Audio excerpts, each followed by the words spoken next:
રાધે રાધે, જય સિયારામ. આપણે શ્રી શ્રી રાણીમાં અને રૂડીમાનું ચરિત્ર ચાલે છે. રાણીમાં અને રૂડીમાના ચરિત્રમાં આપણે આગળ વધીએ તો 25 વર્ષના યુવાન ભગત લાલાજી રાણીમાને મળવા માટે એકલા હાલ્યા જાય છે. ઈ જમાનામાં વાહન વ્યવહારની એટલી સગવડતા નહોતી, એટલે એકલા ચાલતા ચાલતા હાલ્યા જાય છે.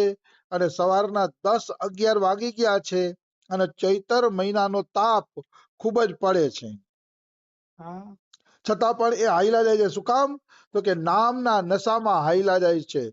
રામ રામ રામ નામ મોઢામાં બોલાય છે અને નામના નશાની અંદર એ હાલ્યા જ જાય છે, હાલ્યા જ જાય છે. આવી વસ્તુ છે. કહેવાનો ભાવ શું છે? ભગવાનના નામનો એવો નશો છે કે જે ટાઢ અને તડકાને પણ દૂર કરી નાખે છે. ટાઢ અને તડકો પણ એનાથી દૂર રહે છે. નામનો નશો જ્યારે ચડી જાય ત્યારે અહીંયા વ્રજવાસી બોલે છે, ભજન કિએ જા ગાઢે, ના ધૂપ લગે ના ઝાડે. મતલબ ભજન કરો આમ ગાઢા એટલે તગડું ભજન કરો કે ન તમને ઠંડી લાગે કે ન તમને ગરમી લાગે. તમે ઠંડી ગરમીને ભૂલી જાઓ એવું તગડું ભજન કરો. ભજનમાં આવી વસ્તુ હોવી જોઈએ. ભજન નબળું હોય ને એટલે ઠંડી લાગે ને ગરમી લાગે ને મન નથી લાગતું ને ઓલું નથી થતું ને આ બધા જે ધાંધિયા થાય ને એ માનવાનું કે ભજનમાં આપણું મન નથી લાગતું, અથવા તો ભગવાનની અંદર પ્રીતિ સાચી નથી, અથવા તો ભગવાનને મેળવી લેવાનું લક્ષ્ય સાચું નથી. એટલે જ આ આળસ પ્રમાદ જ્ઞાન તેને હુમલો કરે છે. નહીતર કોઈ આળસ પ્રમાદની એટલી તાકાત નથી કે ભજનમાં વિક્ષેપ કરી શકે. કોઈ શક્તિ જ નથી, કોઈ એની ઓકાત જ નથી. એમાં કોઈ એટલે કોઈ પણ પ્રકારની શંકા નથી. એટલે લાલાજી નામના નશામાં હાલ્યા જાય છે, હાલ્યા જાય છે રાણીમાને મળવા માટે. હવે રાણીમા જેવા જ એક ભક્ત થઈ ગયા છે વિદ્યાવતી મૈયા. હમણાં મેં એની એક નવીન વાત વાંચી. જેમ રાણીમાં થઈ ગયા ને એમ એક એવા ભક્ત થઈ ગયા છે જેને લાલા એની હારે વાત કરતા. એનું નામ હતું વિદ્યાવતી મૈયા. નવીન વાત છે એટલે વચ્ચે લઈ લઉં છું. એમ રામસુખદાસજી છે ને એમના પરિચયમાં હતા આ વિદ્યાવતી મૈયાજી. એટલે એક ભક્તએ પ્રશ્ન કર્યો કે વિદ્યાવતી મૈયા કોણ હતા? રામસુખદાસજીને કહે જરા બતાવો ને. કે તો રામસુખદાસજી કે વિદ્યામતી કોણ હતા એ કોઈ જાણતું નથી, કારણ કે એને ક્યારેય પોતાના પાછલા જીવનનો પરિચય નહોતો આપ્યો.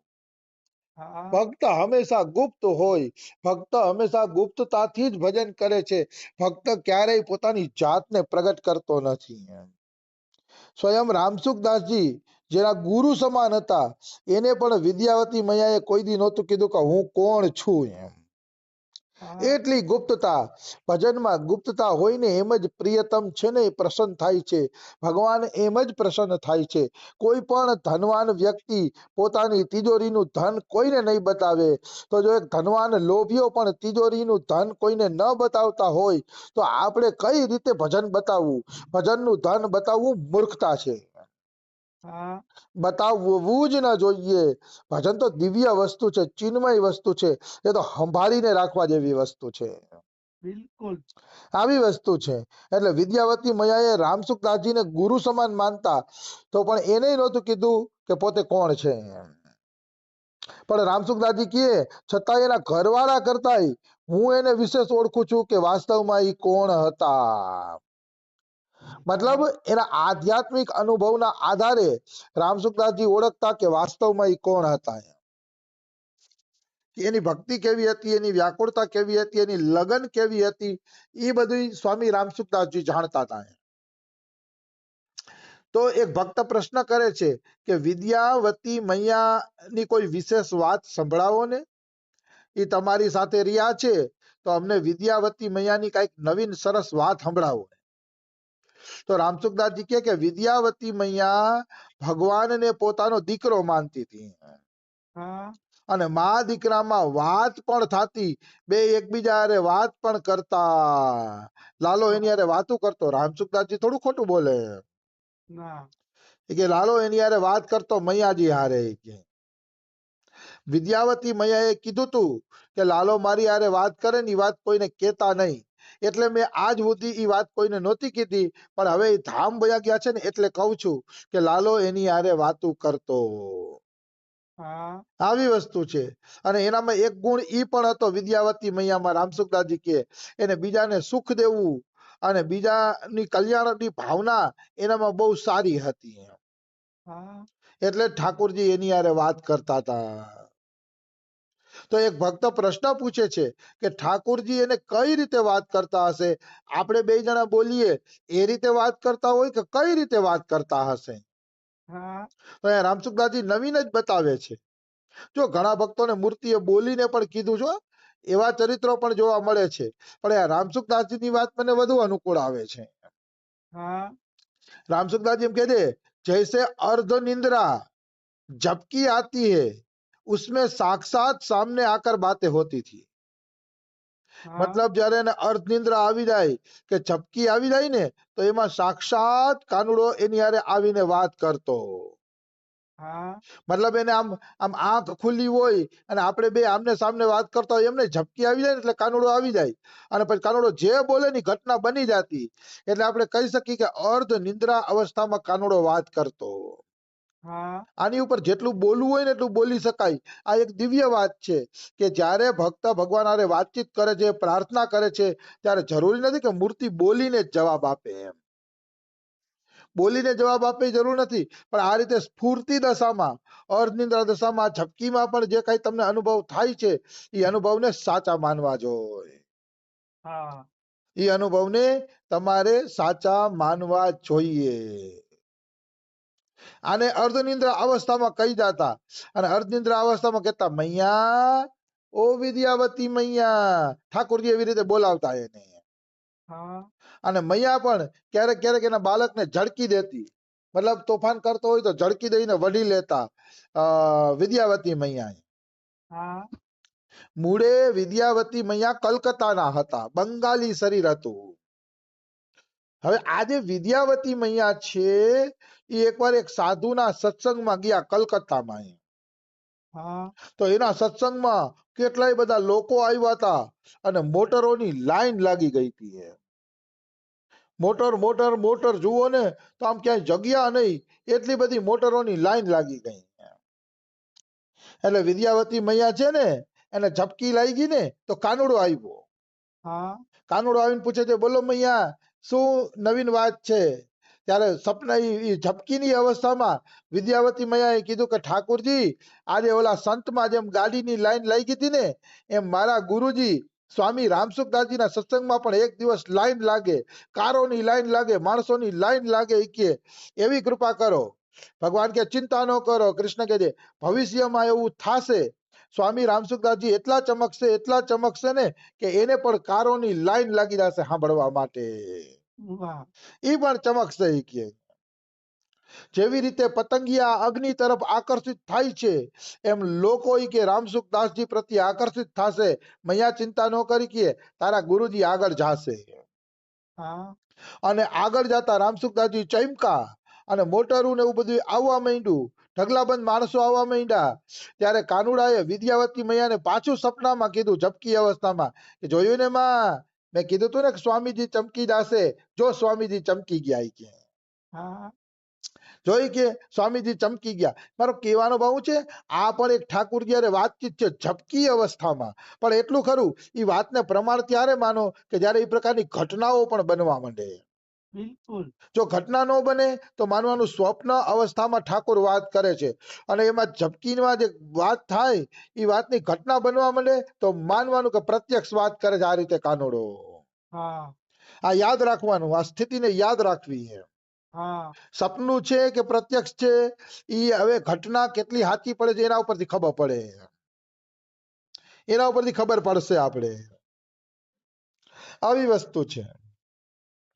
અને વિદ્યાવતી મૈયા છે એ પતિવ્રત ધર્મની અંદર પણ દ્રઢ હતા.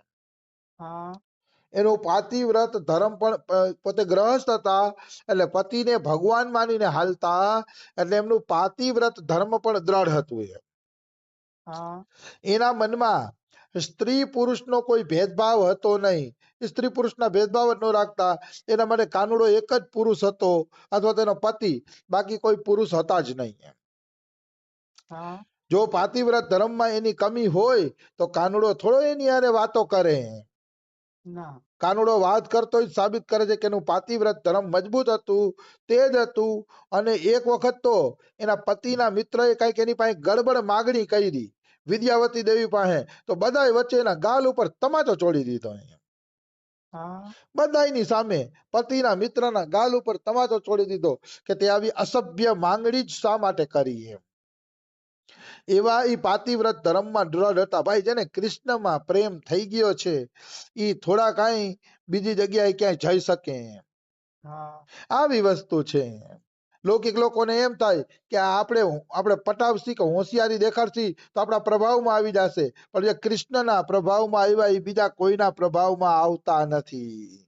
બિલકુલ. મારી સામે એવા ઘણા બધા ઉદાહરણો છે કે જેને બીજાએ પોતાના પ્રભાવમાં લેવાની કોશિશ તો કરી, પણ એને ખબર ન હોય કે જેને કૃષ્ણ હારે પ્રેમ થઈ ગયો છે એ કોઈના પ્રભાવમાં આવતા નથી.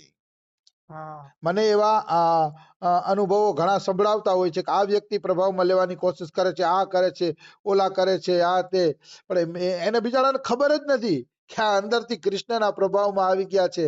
અને કૃષ્ણ કાળો કાનુડો જેને કરડે ને એનો નશો કોઈ દી કોઈ ઉતારી શકે નહીં.